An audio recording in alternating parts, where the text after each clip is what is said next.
Ever found yourself staring at a loading screen, an app frozen, or a website stubbornly refusing to load, all while trying to access something on Newton? You're not alone. We've all been there, wondering, why is Newton sometimes so slow or even completely down? It's a frustrating experience, especially when you rely on it for critical tasks, communication, or even just entertainment. Today, we're going to pull back the curtain and explore the multifaceted reasons behind Newton's occasional sluggishness or downtime. Before we dive into the nitty-gritty of server architecture, network latency, and software bugs, let's establish some context. Newton, in this discussion, isn't a single, monolithic entity. It represents a complex ecosystem of interconnected services, applications, and infrastructure, all working in concert to deliver a seamless experience to millions, if not billions, of users worldwide. Think of it like a sprawling metropolis with countless roads, buildings, and power grids, all needing to function flawlessly for daily life to proceed without interruption. When one part of that metropolis falters, the ripple effect can be felt far and wide. Now, with that understanding, let's begin our journey into the world of digital performance, starting with what's often the unsung hero, or sometimes the silent villain, the server infrastructure. 1. The weight of the world, server overload. Imagine a popular restaurant during peak hours. If there are only a few chefs and limited seating, it won't be long before orders pile up, service slows down, and some customers might even give up and leave. The digital equivalent of this is server overload. Newton, like any large online platform, relies on a vast network of servers to handle user requests, process data, and deliver content. Each time you click, type, or interact, a request is sent to a server. When an unexpected surge in users occurs, perhaps due to a viral trend, a major announcement, or a coordinated attack, the servers can become overwhelmed. They simply don't have enough processing power or memory to handle all incoming requests simultaneously.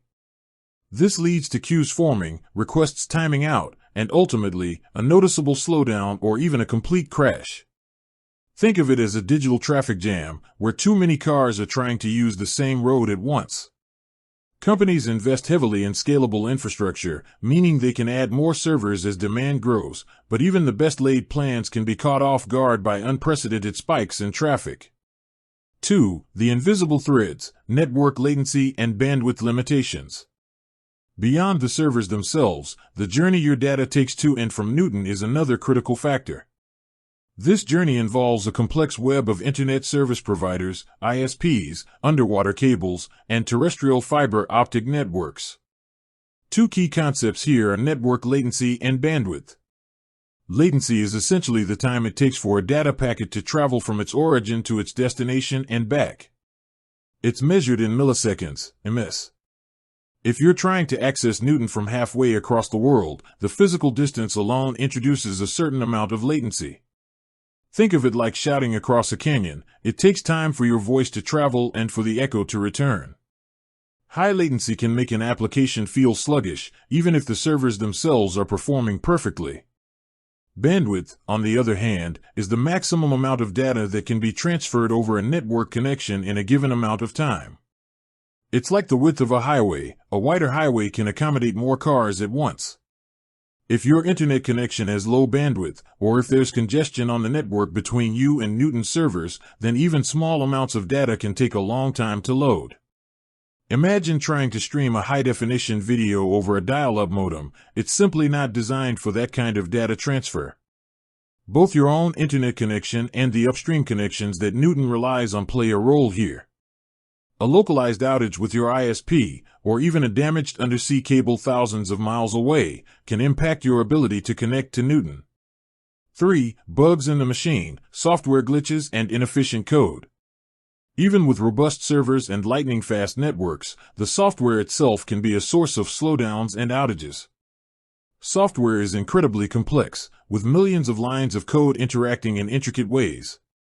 Even the most rigorous testing can't catch every bug. A software bug can manifest in various ways: a memory leak that slowly consumes server resources, a poorly optimized algorithm that takes too long to process data, or a race condition where multiple processes try to access the same resource simultaneously, leading to errors. These bugs can lead to crashes, unexpected behavior, and general sluggishness. Developers are constantly working to identify and fix these issues through updates and patches, but it's an ongoing battle. Furthermore, inefficient code can contribute significantly to performance issues. If an application is designed without optimization in mind, even a simple task can consume excessive resources, leading to slower response times. Imagine a library where the books are scattered randomly instead of being organized by category. Finding what you need would take much longer. 4. The dark underbelly, cyber attacks. Unfortunately, not all slowdowns are accidental. Malicious actors can intentionally target online platforms, attempting to disrupt their services. Distributed denial of service, DDoS, attacks are a common tactic. In a DDoS attack, attackers flood a server with an overwhelming volume of traffic from multiple compromised computers, effectively shutting down the service for legitimate users. It's like thousands of people all trying to enter a building at the exact same time, blocking the entrance for everyone else. These attacks can be incredibly sophisticated and difficult to mitigate, requiring significant resources and expertise from Newton's security teams. While Newton invests heavily in cybersecurity measures, no system is entirely immune to such attacks. 5. The human element, configuration errors and maintenance. Sometimes, the simplest explanations are the most overlooked. Human error, while rare in highly automated environments, can still lead to service disruptions. A misconfigured server, an incorrect network setting, or an accidental deletion of critical data can all have cascading effects that result in slowdowns or outages. Rigorous testing, peer reviews, and automated deployment processes help minimize these risks, but they can never be entirely eliminated. With that said, thanks for watching, and until next time.